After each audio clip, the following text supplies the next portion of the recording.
नमस्कार बच्चों, ज़हरास क्लासेस हिंदी में आप सभी का स्वागत है।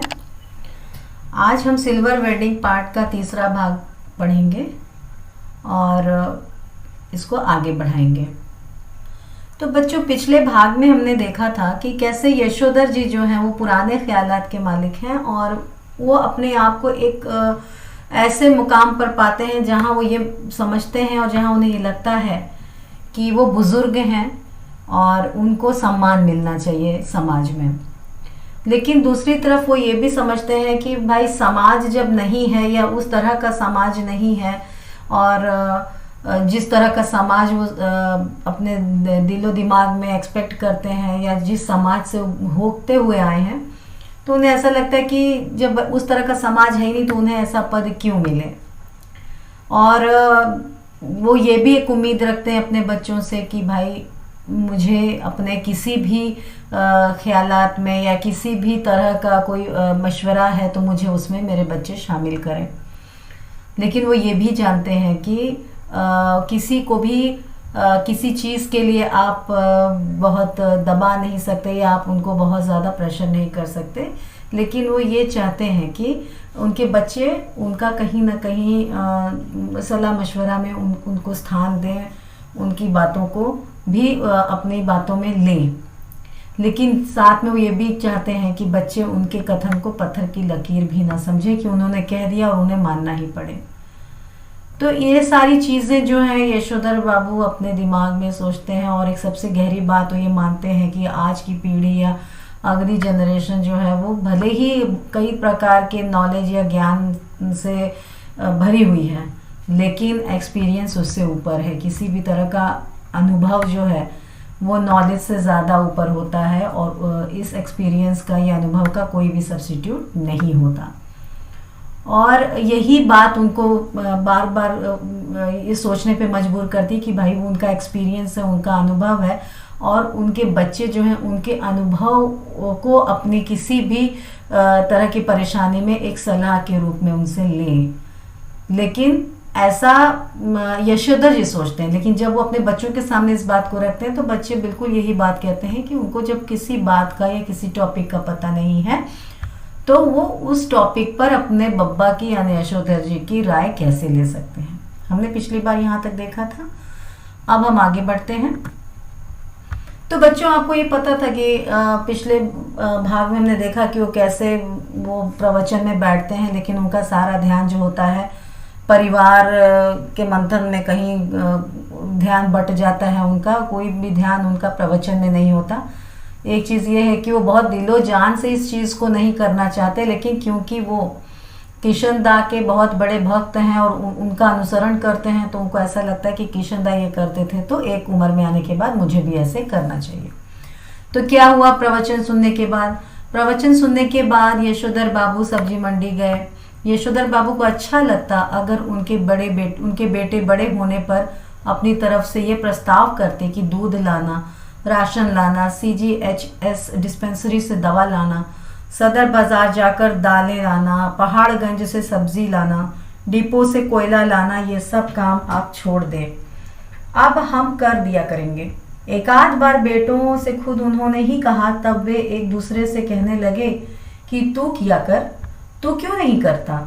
इतना कोहराम मचा और लड़कों ने एक दूसरे को इतना ज्यादा बुरा भला कहा कि यशोधर बाबू ने इस विषय को उठाना भी बंद कर दिया।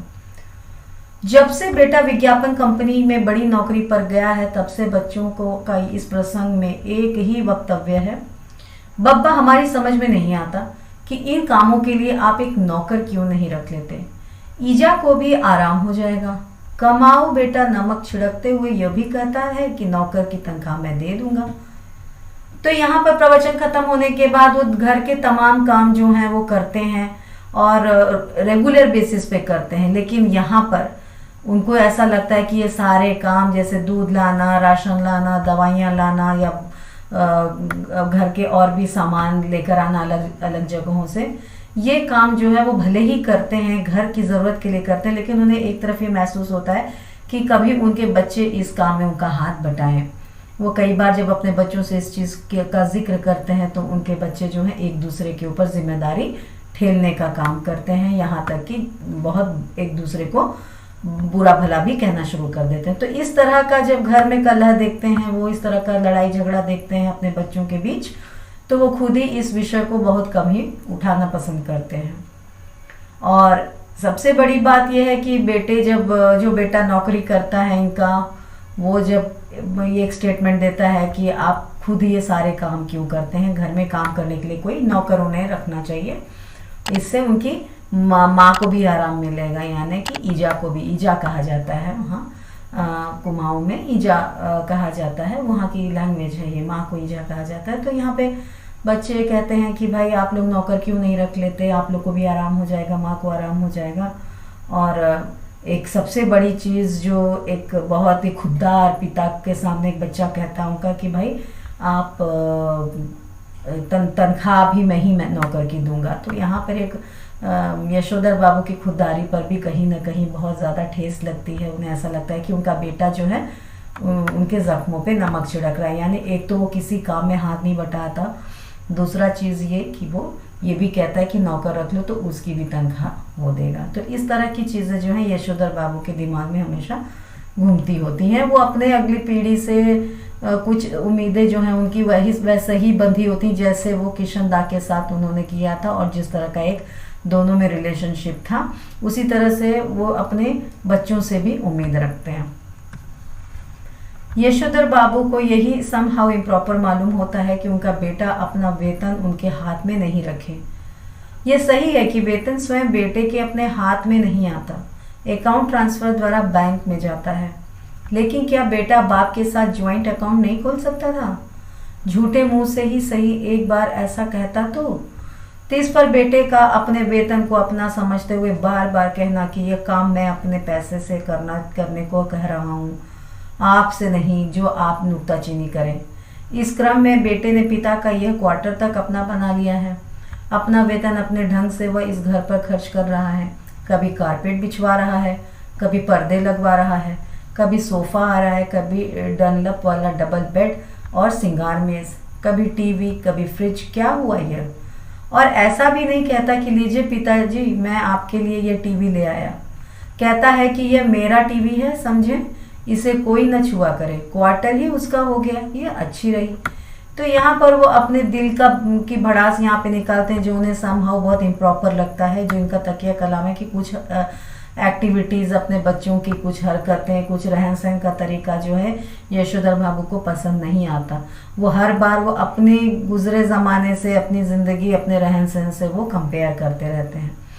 क्योंकि ये नई पीढ़ी के बच्चे हैं तो ये अपने फ्यूचर को ज़्यादा सिक्योर करना चाहते हैं, अपने रहन सहन को ज़्यादा स्टैंडर्ड बनाना चाहते हैं। तो बेटा जो कमाने लगता है तो वो बहुत सारा सामान घर पे लेकर आता है, जो कि यशोधर बाबू को लगता है कि वो गैर ज़रूरी चीज़ें हैं, उनका होना ना होना कोई मायने नहीं रखता।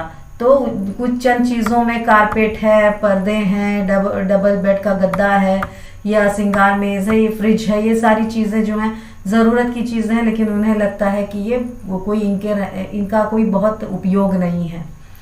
और दूसरी चीज़, उनको इस चीज़ का मलाल होता है कि बच्चे का जो वेतन आता है, जो सैलरी आती है, वो डायरेक्टली इनके हाथ में नहीं आती, बच्चा इनको नहीं देता, या अगर अकाउंट द्वारा ट्रांसफ़र होता है तो उस अकाउंट में इनको क्यों नहीं एक जॉइंट अकाउंट के साथ, या इनको उस अकाउंट में उनके अकाउंट के साथ अपना अकाउंट को नहीं ज्वाइन किया।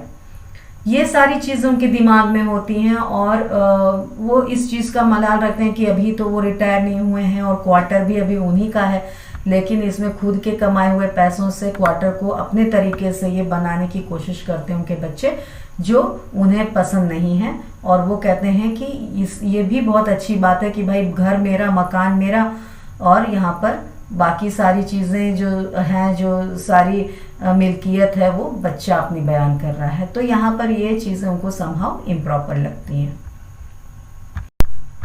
अब इनका एक नौकर भी रखो घर में, इनका नौकर होगा तो इनके लिए ही होगा, हमारे लिए तो क्या होगा, ऐसा समझाते हैं यशोधर बाबू घरवाली को। काम सब अपने हाथ से ठीक ही होते हैं, नौकरों को सौंपा, कारोबार चौपट हुआ। कहते हैं यशोधर बाबू पत्नी सुनती है मगर नहीं सुनती, पर सुनकर अब चिढ़ती भी नहीं है। पहले पत्नी इनकी जो है इनकी सारी बातों पे चिढ़ती थी, तो यहाँ पर जब वो नौकर की बात आती है तो ये अपनी पत्नी से इस बात को कहते हैं, साझा करते हैं कि भाई अब बच्चे चाहते हैं कि हम घर पे नौकर रख लें। इनका कहना भी सही है कि नौकर के हाथ में अगर कोई चीज़ दे दी तो वो अपने मन मुताबिक काम तो करेगा नहीं, यानी नौकर को सौंपा कारोबार चौपट होना, यानी कि अपने मन मुताबिक काम नहीं करेगा जो हम जिस तरह का चाहते हैं या हम जैसा उसको कहेंगे वो वैसा नहीं करेगा और अपने मन का करके चीज़ों को और रद्द करेगा और ख़राब करेगा। तो यहाँ पर वो उस चीज़ को एक व्यंग में कहते हैं कि भाई नौकर भी रखने को कह रहे हैं और वो और हमारी बात कहाँ वो सुनेगा, इनकी बात सुनेगा, क्योंकि वो कहता है बच्चा कि मैं सैलरी दूंगा, मैं नौकर की पगार दूंगा, मैं उसका पैसा दूंगा, तनख्वाह दूंगा। तो फिर ये उस चीज़ को सोचने की जो तनख्वाह देगा नौकर उसी की बात सुनेगा, हमारी कहाँ सुनेगा। दूसरा चीज़ की काम वो ढंग का नहीं करेगा, अपने मनमानी करेगा तो सारे काम बिगाड़ेगा। ये सारी तर्क सुन के पत्नी सुन के भी उनकी अनसुना करती है, लेकिन बहुत उनसे जो पहले की तरह चिढ़ती थी हर बात पे, इस बात पे वो नहीं चिढ़ती। सब्जी का झोला लेकर यशोधर बाबू खुदी हुई सड़कों पर टूटे हुए क्वार्टरों के मलबे से पट्टे हुए लानों को पार करके स्क्वायर के उस कोने में पहुंचे जिसमें 3 क्वार्टर अब भी साबुत खड़े थे। उन 3 में से कुल एक को अब तक एक सिलसिला आबाद किए हुए है। बाहर बदरंग तख्ती में उनका नाम लिखा है वाईडी पंत। तो अब जब ये सब प्रवचन सुन के बाजार से होके सारा सामान लेके जब ये घर पहुंचते हैं सब्जी का झोला लेके, तो ये जिस जगह पे इनका मकान होता है वहाँ की सड़कें जो हैं वो टूटी फटी खुदी होती हैं, क्योंकि वहाँ पे अब पूरा डेवलपमेंट हो रहा होता है। और जिस स्क्वायर पे यानी जिस चौराहे के कोने पे 3 क्वार्टर खड़े होते हैं उनमें से एक मकान यशोधर पंत का होता है। लेकिन जब वो वहाँ जाते हैं तो वहाँ पे जो है कुछ डिफरेंट सा, कुछ अलग सा उनको नज़ारा देखने को मिलता है जब वो अपने मकान पे पहुँचते हैं। तो इस क्वार्टर के पास पहुंचकर आज वाईडी पंत को पहले धोखा हुआ कि किसी गलत जगह आ गए हैं। क्वार्टर के बाहर एक कार थी, कुछ स्कूटर, मोटरसाइकिल, बहुत से लोग विदा ले दे रहे थे। बाहर बरामदे में रंगीन कागज की झालरें और गुब्बारे लटके हुए थे और रंग बिरंगी रोशनियां जली हुई थी। तो मकान तो उनका अपना था, लेकिन वो देख के थोड़ा बदला सा लग रहा था उसका नज़ारा, क्योंकि वाईडी पंत तो लिखा हुआ था, लेकिन उनको ऐसा ज्ञात हो कि भाई कहीं ऐसा तो नहीं कि धोखे से मैं किसी और के मकान में चला आया हूँ, क्योंकि उनका जो क्वार्टर था उसके क्वार्टर के बाहर जो है कार खड़ी थी जो कभी नहीं होती, स्कूटर मोटरसाइकिल थी, बहुत सारे लोगों का आना जाना था, लोग आ रहे थे, जा रहे थे, विदा ले रहे थे और बहुत सारे रंगीन कागजों से या गुब्बारों से उस मकान को सजाया गया। तो उन्हें किसी भी तरह से वो अपना घर प्रतीत नहीं हो रहा था। तो उन्हें समझ नहीं आया कि भाई ये माजरा क्या है। तो फिर उन्होंने अपना बड़ा बेटा भूषण पहचान में आया, जिससे कार में बैठा हुआ कोई साहब हाथ मिला रहा था और कह रहा था, give my warm regards to your father. Yashodhar बाबू ठिठक गए। उन्होंने अपने से पूछा, क्यों आज मेरे क्वार्टर में ये क्या हो रहा होगा। उसका जवाब भी उन्होंने अपने को दिया, जो करते हैं ये लौंडे मोंडे, इनकी माया यही जाने। तो यहाँ पर जब उनको शक होता है कि ये मेरा घर है कि नहीं, तो उनको ये यकीन हो जाता है कि वाकई ये मेरा ही घर है, जब वो अपने बेटे को देखते हैं। उनका बड़ा बेटा जिसका नाम भूषण है, वो किसी एक अपने परिचित को या किसी अपने मेहमान को कार में बैठा रहा था और वो कार में जो व्यक्ति बैठा था वो उनके पिता के प्रति जो है विशेष दे रहा था कि मेरे विशेष जो हैं वो अपने पिताजी तक पहुंचा दीजिएगा। अब ये सब देख सुन के जो है यशोधर जी जो है थोड़े से सरप्राइज हुए, थोड़े से ठिठक गए और अपने आप से पूछने लगे कि भाई आज ये क्या माजरा है, मेरे घर में ये सब ऐसा क्यों हो रहा है, क्या हो रहा है। फिर वो खुद ही अपने दिमाग में सोचते हैं कि भाई आजकल की जनरेशन का तो कुछ कहा नहीं जा सकता, जो इनको समझ में आता है ये वही करते हैं, ये इनकी माया है, यही जाने, भाई ये जो करना चाहें ये करते ही हैं। तो इस तरह का वो अपने दिमाग में ही तर्क वितर्क कर रहे होते हैं। और अब यशोधर बाबू का ध्यान इस ओर गया कि उनकी पत्नी और उनकी बेटी भी कुछ मेम साहबों को विदा करते हुए बरामदे में खड़ी हैं। लड़की जीन और बगैर बाह का टॉप पहने हैं।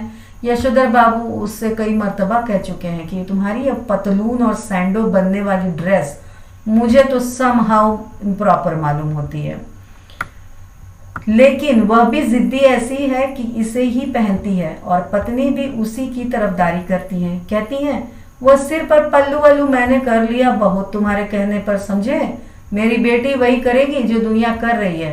पुत्री का पक्ष लेने वाली यह पत्नी इस समय होठों पर लाली और बालों पर खिजाब लगाए हुए थी, जबकि ये दोनों ही चीजें आप कुछ भी कहिए यशोधर बाबू को समहाउ इम्प्रॉपर ही मालूम होती है।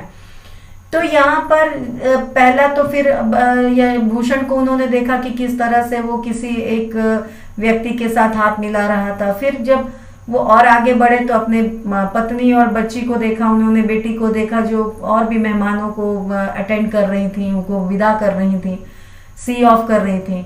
और लड़की का जो पहनावा था वो बिल्कुल मॉडर्न पहनावा था, जीन्स टॉप था जो कि बिना बाह के यानी स्लीवलेस टॉप पहना हुआ था बच्ची ने उनकी। और ये जो किसी भी तरह का इस तरह का जो ड्रेसअप है अपनी लड़की के द्वारा किया हुआ वो यशोधर बाबू को समहाउ यहाँ पे भी इम्प्रॉपर लगता है। ये नई पीढ़ी की चीजें उन्हें हर तरफ से समहाउ इम्प्रॉपर ही लगती हैं।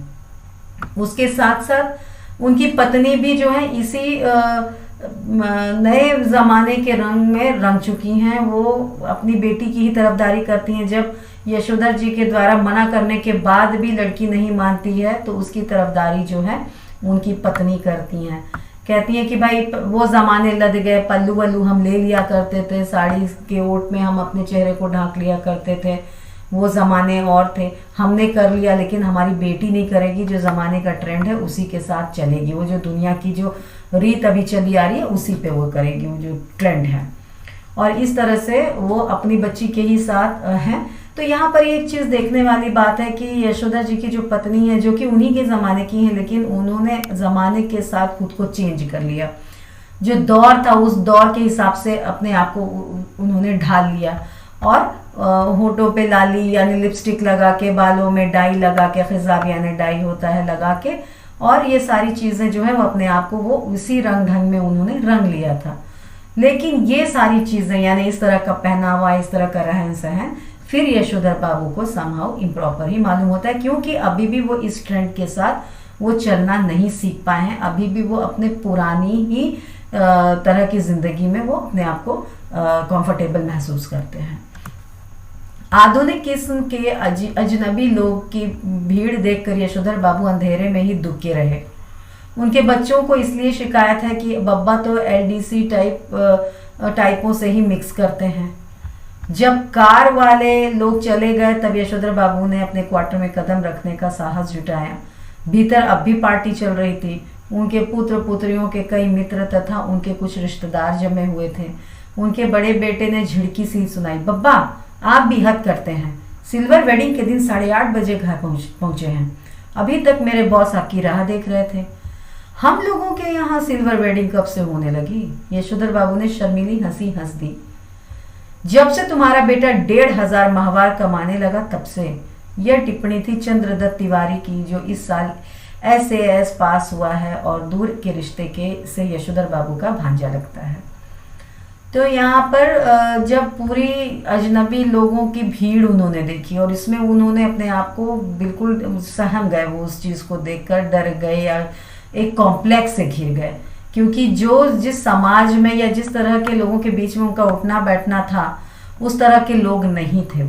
वो उनके लिए अजनबी लोग थे, क्योंकि वो नए ज़माने के लोग थे। आधुनिक यानी मॉडर्न ज़माने के लोग थे। उनका रहन सहन, खाना पीना, बोली बात जो है यशोधर जी के तरीकों से बिल्कुल अलग थी।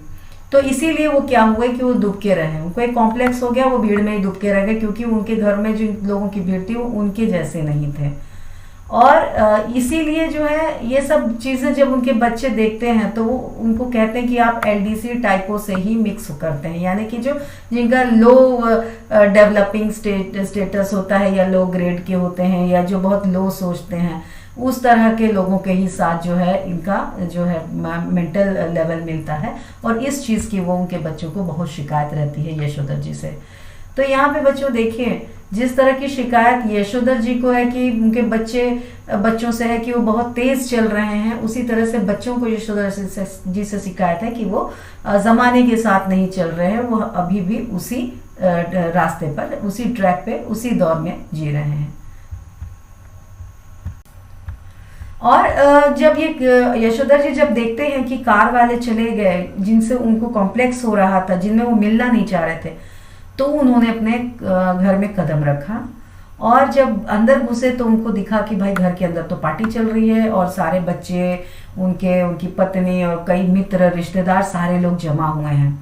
और जैसे ही उनकी घर के अंदर जो है वो एंट्री होती है, वो घुसते हैं, तो वैसे ही उनके बच्चे जो है उनको, उनका बेटा जो है, बड़ा बेटा जो है वो झिड़क देता है या उनको तेज़ आवाज़ में कहता है कि भाई आज तो आपकी सिल्वर वेडिंग है, आज तो टाइम से आना चाहिए था, 8:30 बजे कौन आता है, और मेरे बॉस जो हैं वो आपसे मिलने के लिए रुके हुए थे लेकिन वो चले गए। अब ये बात सुन के जो है यशोधर जी को थोड़ा सा शर्म सी आई, थोड़ी सी शर्मीली हंसी वो हंसे, थोड़ी सी झिझक आई, लेकिन फिर भी उन्होंने सवाल दागा कि भाई हमारे ज़माने में या हमारे कल्चर में कहाँ सिल्वर वेडिंग कौन मनाता है, कब से मनाने लगे हम लोग सिल्वर वेडिंग।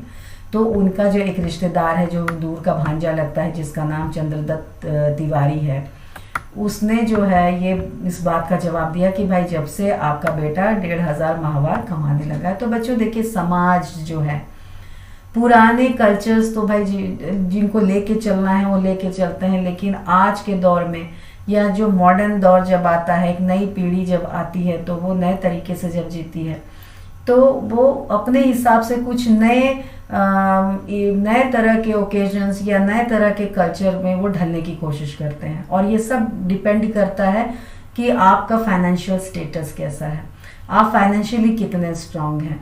तो इस बात से ये मतलब पता चलता है बच्चों की, जब से 1,500 माहवार, यानी कि शादी की सालगिरह तो हर साल होती रही होगी, लेकिन उस वक्त जो है उन्होंने उसको एक इवेंट की तरह या एक सेलिब्रेशन उसका नहीं किया। लेकिन अब 1,500 माहवार आने लगा, यानी कि इनका समाज में जो है वो आर्थिक स्थिति बहुत उठ चुकी है। तो कई बार जो हमारी आर्थिक स्थिति होती है वही डिसाइड करती है कि हमें किस तरह का ओकेजन या किस तरह का हमें कल्चर को और आगे लेके जाना चाहिए। तो यहाँ पर इस चीज़ को मनाने का मतलब, इस चीज़ को बताने का मतलब कि अब ये जो है समाज में ये एक ऊंचे दर्जे के लोग माने जा रहे हैं और अब ये अफोर्ड कर सकते हैं इस तरह की सेलिब्रेशंस को करना। इसीलिए ये जो इनका रिश्तेदार है वो जवाब देता है कि भाई अब आप लोग का वो स्टेटस हो चुका है और अब आप लोग सिल्वर वेडिंग जो है ये मना सकते हैं। और इसीलिए आपके बच्चे ने ये अरेंजमेंट की है क्योंकि वो 1,500 रुपये महीना कमाने लगा है। यशोधर बाबू को अपने बेटों से तमाम तरह की शिकायतें हैं, लेकिन कुल मिलाकर उन्हें यह अच्छा लगता है कि लोग बाग उन्हें ईर्ष्या या का पात्र समझते हैं। भले ही उन्हें भूषण का गैर सरकारी नौकरी करना समझ में न आता हो, तथापि वह यह बखूबी समझते हैं कि इतनी छोटी उम्र में 1,500 माहवार प्लस कन्वेंस अलाउंस एंड तुम्हारा अदर पर पा जाना कोई मामूली बात नहीं है। तो ये इस चीज़ को भी देखिए, पुराने तो सोच विचारधारा के हैं यशोधर बाबू, लेकिन यहाँ पर वो इस चीज़ से भी बड़ा खुश महसूस करते हैं और अपने आप को उनको उनके अंदर जो है एक अलग सी खुशी आती है कि भाई अब वो समाज में एक ईर्ष्या का पात्र भी उनको समझा जा सकता है। ईर्ष्या का पात्र यानी कि देखो बच्चे, जब किसी एक व्यक्ति की या किसी एक परिवार की जब बहुत तरह से स्थिति जो है बहुत ऊपर उठने लगती है, समाज में वो ऊंचा होने लगता है, किस वजह से? भाई उसकी आर्थिक स्थिति को देख के कि ये बड़े लोग हैं, ये इनके पास बहुत पैसा है। और ये कैसे लोग इस चीज़ के अनुमान लगाते हैं? जो उनके पास जो चीज़ें होती हैं, उनके पास जो एसेट्स होते हैं, कैसे? चाहे मकान के फॉर्म में हो गया, कार हो गई, गाड़ी हो गई, बंगला हो गया, जेवर हो गई, या और भी घर के अंदर जो है लग्जरियस चीज़ें हो गई। तो इससे ये एक पैरामीटर है, ये एक स्केल है जिससे लोग किसी के आर्थिक स्थिति को समाज में आंकते हैं। तो इनको ऐसा लगता है कि अब ये सारी चीज़ें जो हमारी बढ़ गई हैं। अच्छा, हमारे इर्द गिर्द रहने वाले बहुत सारे लोग हमारी स्थिति से खुश भी नहीं होते हैं। वो ये मानी हुई बात है, ये जग जाहिर बात है कि उसमें जो हमारी तरक्की जो होती है, चाहे आर्थिक तरक्की हो या प्रोफेशनल तरक्की हो, तो उसमें बहुत ज़्यादा लोग ऐसे भी होते हैं जो हमसे ईर्ष्या करते हैं, जेलस रहते हैं। तो यहाँ पर यशोधर जी को ऐसा लगता है कि भाई इतना हम लोग का समाज में ऊपर उठ जाना फाइनेंशियली, ये बहुत लोगों को ईर्ष्या होगी और हम उस ईर्ष्या के पात्र समझे जा रहे हैं। तो इसमें भी उनको एक खुशी है। देखिए यहाँ पे वो अपने बच्चों की तरक्की से खुश भी हैं, और भले ही वो ये बात कहते हैं क्योंकि गैर सरकारी नौकरी है बच्चे की, लेकिन फिर भी उनको ऐसा लगता है कि गैर सरकारी नौकरी में इतनी कम उम्र में उसको इतना सारा पैसा मिल रहा है, अलाउंसेस मिल रहे हैं, कुछ पर्क्स हैं, बेनिफिट्स हैं, सारी चीज़ें मिल रही हैं। तो ये इस तरह का इतने कम उम्र में मिलना मामूली बात नहीं है। इसी तरह भले ही यशोधर बाबू ने बेटों की खरीदी हुई हर नई चीज के संदर्भ में यही टिप्पणी की हो कि ये क्या हुई, संभाव मेरी तो समझ में आता नहीं, इसकी क्या जरूरत थी, तथापि उन्हें कहीं इस बात से थोड़ी खुशी भी होती है कि इस चीज के आ जाने से उन्हें नए दौर के निश्चय ही गलत मानकों के अनुसार बड़ा आदमी मान लिया जा रहा है। जो मैंने अभी बताया बच्चों आपको कि ये सारी चीजें यशोधर जी को नहीं अच्छी लगती कि भाई कुछ छोटे से थोड़े से पैरामीटर्स के हिसाब से किसी आदमी को बड़ा मान लिया जाए। बड़ा यानी बहुत मतलब कि बड़े का यहाँ पर उनका अर्थ हो गया बड़ा यानी कि उम्र में बड़ा नहीं भाई, समाज में एक बड़ा एक रुतबा रखने वाला। भाई पहले जमाने में लोग बड़ा आदमी उनको कहते थे जो सोच समझ में बहुत ऊंचे होते थे, जो वैल्यूज को लेकर चलते थे, जो चीजों को बहुत संजीदगी से देखते थे, वो बड़े आदमी होते थे। अभी बड़े आदमी का मतलब हो गया कि कुछ मानकों की वजह से आर्थिक चीजों को देख के जिनको आप बड़ा समझ सकते हैं। तो यहाँ पर भले ही वो इस चीज को मानते हैं कि भाई उनके बच्चे जो हैं सरकारी नौकरी नहीं करते या फिर बहुत सारी चीजें घर पे लेकर आते हैं जिनकी जरूरत नहीं होती, और उस पर वो कई बार कमेंट भी करते हैं कि भाई इसकी क्या जरूरत थी, ये चीजें थोड़ी ना, हमारे घर में कोई इनकी जरूरत नहीं है। लेकिन अब उनको ऐसा लगता है कि उन चीजों के होने से भी बड़ी खुशी मिलती है। क्यों? क्योंकि अब उन्हीं चीजों की वजह से अब उनको समाज में बड़ा आदमी माना जा रहा है। मिसाल के लिए जब बेटों ने गैस का चूल्हा जुटाया तब यशोधर बाबू ने उसका विरोध किया, और आज भी वह यही कहते हैं कि इस पर बनी रोटी मुझे तो समहाउ रोटी जैसी लगती नहीं। तथापि वह जानते हैं गैस न होने पर वह इस नगर में चपरासी श्रेणी के मान लिए जाते हैं।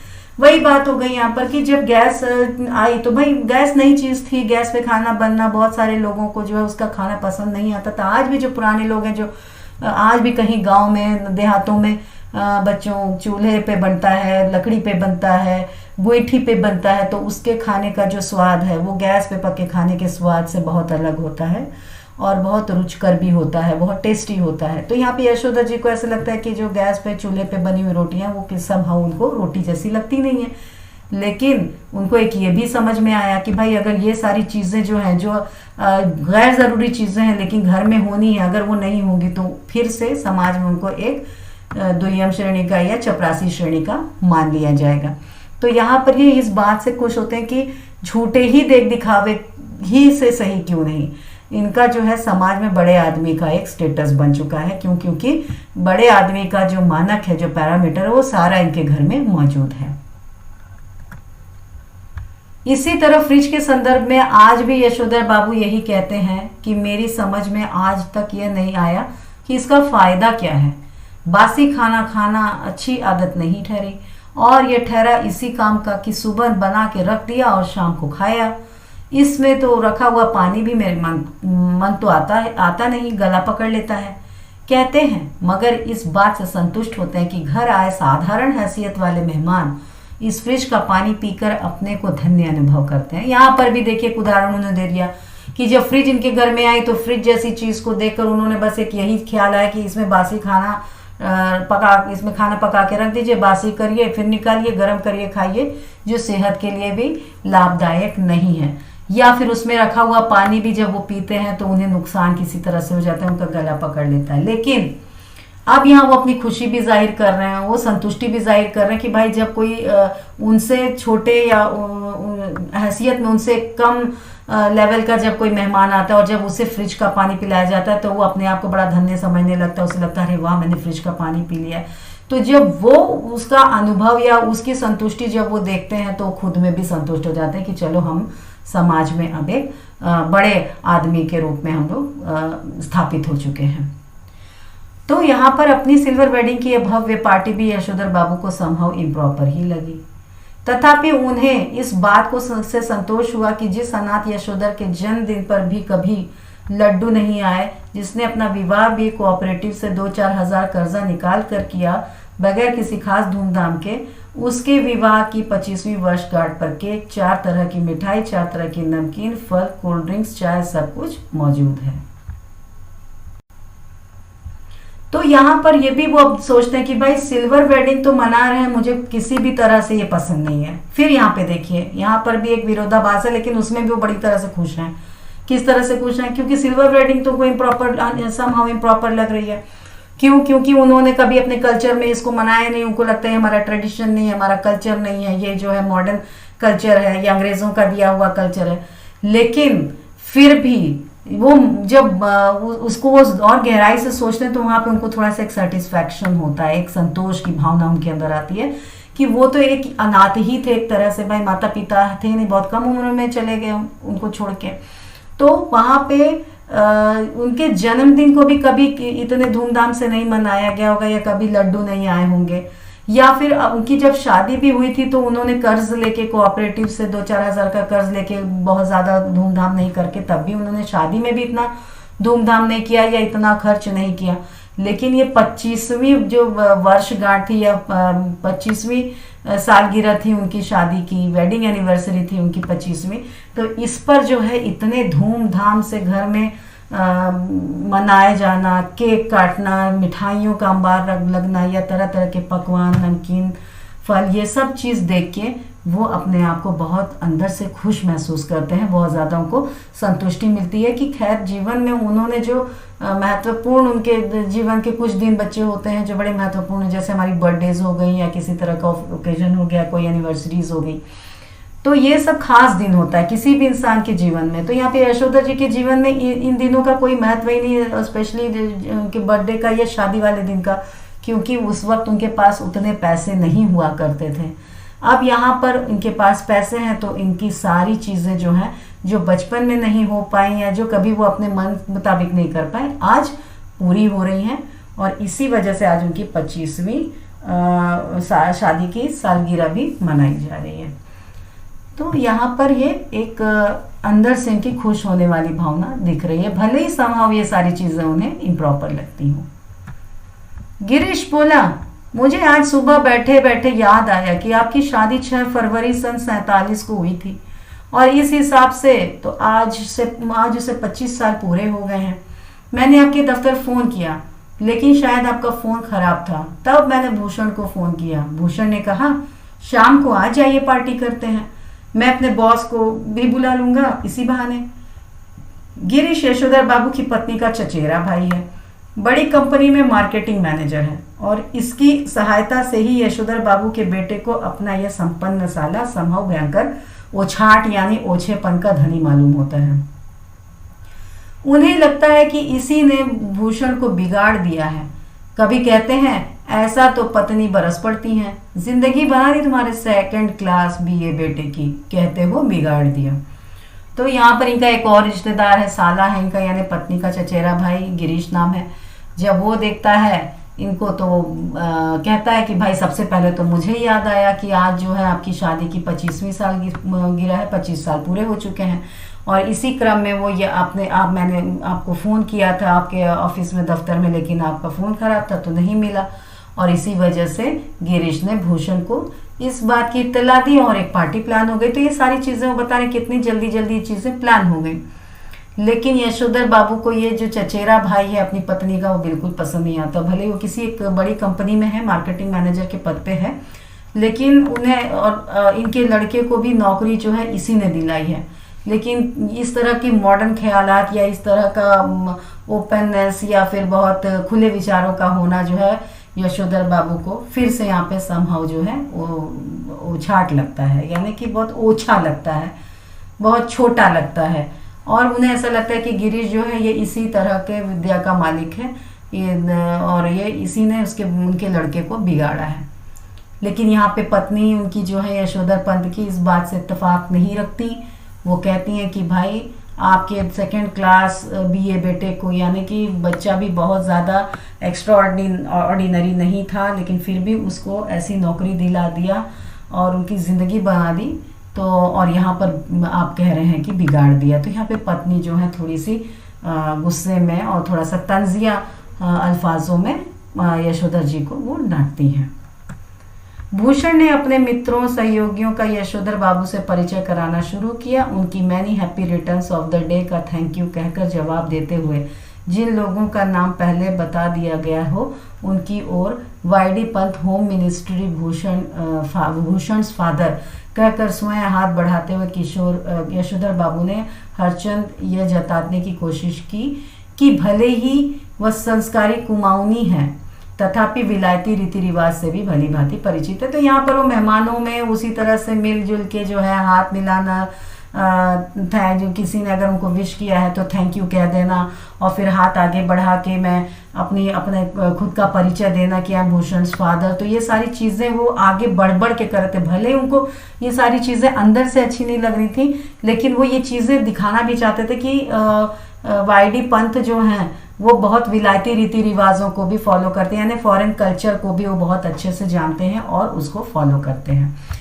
किशन दास कहा करते थे कि आना सब कुछ चाहिए, सीखना हर एक की बात ठहरी, लेकिन अपनी छोड़नी नहीं हुई। टाई सूट पहनना आना चाहिए, लेकिन धोती कुर्ता अपनी पोशाक है, यह नहीं भूलना चाहिए। अब बच्चों ने एक और विलायती परंपरा के लिए आग्रह किया। यशोधर बाबू अपनी पत्नी के साथ केक काटे। घरवाली पहले थोड़ा शर्माई, लेकिन जब बेटी ने हाथ खींचा तब उसे केक के पीछे जा खड़ी होने में कोई हिचक नहीं हुई। वहीं से उसने पति को भी पुकारा। तो यहाँ पर दूसरी विलायती परंपरा हुई। अब यहाँ पे किशन दा की बात फिर उनको याद ठहरी कि भाई दूसरी चीज़ों को भी अपनाना सीखना चाहिए, लेकिन अपनी वाली नहीं भूलना चाहिए। मतलब अपनी परंपरा को जीवित रखिए, लेकिन दूसरों को भी सीखने में कोई बुराई नहीं है। और यहाँ पे वो एक एग्जाम्पल भी बताते हैं भाई टाई सूट भी पहनने आना चाहिए, साथ में धोती कुर्ता भी संभालने आना चाहिए। तो ये सारी चीज़ें जो है वो चल रहा है उनके दिमाग में, किशन दा को भी वो याद कर रहे हैं। और उसी बीच में एक नई और विलायती जो है परंपरा उनके बच्चों ने वहाँ पे रख दी कि भाई केक काटने वाली परंपरा। सही बात है, हमारे यहाँ पहले के लोग ये केक वेक नहीं काटते थे, लेकिन ये केक काटने की परंपरा हुई। उनकी पत्नी तो बड़ी खुश होकर केक के पीछे जाके खड़ी हो गई और बाद में इनको भी आग्रह किया और पुकारा किया कि वो भी इस परंपरा में शामिल हो और केक काटे। यशोधर बाबू को केक काटना बचकानी बात मालूम हुई। बेटी उन्हें लगभग खींच कर ले गई। यशोधर बाबू ने कहा somehow I don't like all this, लेकिन एनीवे उन्होंने केक काट ही दिया। गिरीश ने उनकी यह अनमनी किंतु संतुष्ट छवि कैमरे में कैद कर ली। अब पति पत्नी से कहा गया कि वे केक से मुंह मीठा करें एक दूसरे का। पत्नी ने खा लिया, मगर यशोधर बाबू ने इनकार कर दिया। उनका कहना था कि मैं केक खाता नहीं, इसमें अंडा पड़ा होता है। उन्हें याद दिलाया गया कि अभी कुछ वर्षों पहले तक आप मांसाहारी थे, एक टुकड़ा केक खा लेने से क्या हो जाएगा, लेकिन वह नहीं माने। तब उनसे अनुरोध किया गया कि लड्डू ही खा लें। भूषण के एक मित्र ने लड्डू उठाकर उनके मुंह में ठूंसने का यत्न किया, लेकिन यशोधर बाबू इसके लिए भी राजी नहीं हुए। उनका कहना था कि मैंने अब तक संध्या नहीं की है। इस पर भूषण ने झुंझला कर कहा, तो बब्बा पहले जाकर संध्या कीजिए, आपकी वजह से हम लोग कब तक रुके रहेंगे। तो ये सारी हरकतें उनके घर में हो रही हैं, जो कि विलायती परंपरा है। केक कट गया, केक काटने के समय जब उनको बुलाया गया तो यहाँ पे फिर उन्होंने एक अपना डायलॉग चिपकाया कि भाई somehow I don't like all this। तो उन्हें ये पसंद नहीं है, ये सारी चीज़ें वो पसंद नहीं करते, लेकिन फिर भी उन्होंने केक काटा। और उसी दौरान जो है उनकी कुछ तस्वीरें खींची गई, जो कि अनमनी इस तरीके से उन्होंने उस परंपरा में शामिल तो हुए, लेकिन अंदर से कहीं संतुष्टि का भी भाव एक था कि जो कभी नहीं हुआ जीवन में वो अब हो रहा है, इतने धूमधाम से हो रहा है। केक खिलाने की जब बारी आई तो उन्होंने मना कर दिया कि भाई ये अंडे से बना होगा। जब उनको ये याद दिलाया गया कि भाई आप मांसाहारी थे कुछ समय पहले तक, अब तो खा लीजिए, थोड़ा सा खाने में कोई हर्ज नहीं, लेकिन फिर भी उन्होंने इस चीज़ को नहीं माना। और पत्नी के अनुरोध पे, लोगों के अनुरोध पे तब लोगों ने लड्डू खाने का अनुरोध किया, आग्रह किया, लेकिन फिर भी वो इस बात पे राजी नहीं हुए। और उनको अचानक याद आया कि भाई उन्होंने शाम की जो पूजा पाठ थी वो उन्होंने अभी नहीं किया है, संध्या नहीं की है। और इस बात पे बच्चे झुंझला जाते हैं, कहते हैं कि भाई जाके आप जल्दी से संध्या कीजिए, हम लोग आपके लिए ही रुके हैं सेलिब्रेशन करने के लिए, कब तक रुकेंगे, आप जाके संध्या कीजिए। नहीं नहीं, आप सब लोग खाइए, यशोधर बाबू ने बच्चों के दोस्तों से कहा। Please go ahead, no formality. Yashodhar बाबू ने आज पूजा में कुछ ज्यादा ही देर लगाई, इतनी देर कि ज्यादातर मेहमान उठकर चले जाएं। उनकी पत्नी, उनके बच्चे बारी बारी से आकर झांकते रहे और कहते रहे, जल्दी कीजिए, मेहमान लोग जा रहे हैं। शाम की 15 मिनट की पूजा को लगभग 25 मिनट तक खींच लेने के बाद भी जब बैठक से मेहमानों की आवाज़ें आती सुनाई दी, तब यशोधर बाबू पद्मासन साधकर ध्यान लगाने बैठ गए। वह चाहते थे कि उन्हें प्रकाश का एक नीला बिंदु दिखाई दे, मगर उन्हें किशनदा दिखाई दे रहे थे। यशोधर बाबू किशनदा से पूछ रहे थे कि जो हुआ होगा से आप कैसे मरे। किशनदा कह रहे थे कि भाऊ, सभी जन इसी जो हुआ होगा से मरते हैं। गृहस्थी हो, ब्रह्मचारी हो, अमीर हो, गरीब हो, मरते हो, जो हुआ होगा से ही है। हाँ हाँ, शुरू में और आखिर में सब अकेले ही होते हैं। अपना कोई नहीं ठहरा दुनिया में, बस अपना नियम अपना हुआ। तो यहाँ पर यशोधर जी कह के जाते कि भाई मेरी संध्या बाकी है, अभी पूजा बाकी, मैं करके आता हूँ, तो यहाँ पर आप लोग एंजॉय कीजिए, फॉर्मेलिटी मत कीजिए, सारी चीज़ें कह के वो चले जाते हैं। और वो रोज़मर्रा के बनस्बत आज कुछ ज़्यादा ही वक्त लगा रहे थे। बच्चों यहाँ पर थोड़ा सा जो है टाइपिंग मिस्टेक है, ये क होगा कुछ और ये ज़्यादा, तो ये कुछ ज़्यादा उन्होंने देर लगा दी और इतनी देर हो गई कि कुछ मेहमान चले भी गए। बार बार उनकी पत्नी भी आती, बच्चे भी आते, झांकते कि भाई ये कर क्या रहे हैं, बहुत समय हो गया। जो 15 मिनट की पूजा होती है उसको उन्होंने 25 मिनट लगा दिए और वो सोचने लगे कि भाई किसी तरह से मतलब कि मेहमान चले जाएं। वो ध्यान लगा के सुनते रहते कि भाई मेहमान की आवाज़ें आ रही हैं, और जब उनको लगता कि नहीं अभी मेहमानों में कमी नहीं हुई है, अभी मेहमान बरकरार हैं, तो वो पद्मासन लगाकर बैठ जाते। और ये इस तरह से वो सोचते कि काश कोई चमत्कारी रोशनी आती और वो देखते, लेकिन उस प्रकाश बिंदु की जगह उन्हें कौन नज़र आता है? उन्हें फिर से किशनदा उनके जहन में आते हैं, उनके ख्यालात में आते हैं। और यशोधर बाबू जो हैं किशनदा से पूछ रहे होते कि भाई आप मरे कैसे, जो हुआ होगा से कैसे आप मर गए? तो यहाँ पर किशनदा कहते हैं कि भाई जो हुआ होगा से सभी लोग मरते हैं। क्यों? क्योंकि इस दुनिया में चाहे कोई भी हो, चाहे कितना भी बड़ा आदमी हो, छोटा आदमी हो, ब्रह्मचारी हो, गृहस्थी वाला हो, लड़का हो, कोई भी हो, गरीब हो, अमीर हो, सारे लोग जो हैं इसी जो हुआ होगा से मरते हैं। यानी कि यहाँ पर बच्चे हर शख्स जो है, चाहे वो पैदा होता है तो अकेला पैदा होता है और जब वो जाता है तो भी अकेला ही जाता है। तो ये इस बात का कहने का तात्पर्य कि अंत में सारे लोग इस जो हुआ होगा से ही जाते हैं, यानी कि सारे लोग अपने अंत समय में अकेले ही होते हैं और कोई भी जो है अपना नहीं होता उस वक्त, क्योंकि कोई हमारे साथ नहीं जाता या कोई हमारे साथ नहीं होता। होता क्या है, आखिरी वक्त में सिर्फ अपने नियम अपने होते हैं। ये बात जो है किशनदा उन्हें ख्यालों में आके बताते हैं और ये इस बात को वो अपने आसन में या अपने पद्मासन में बैठ के इस चीज़ को वो विचार करते होते हैं।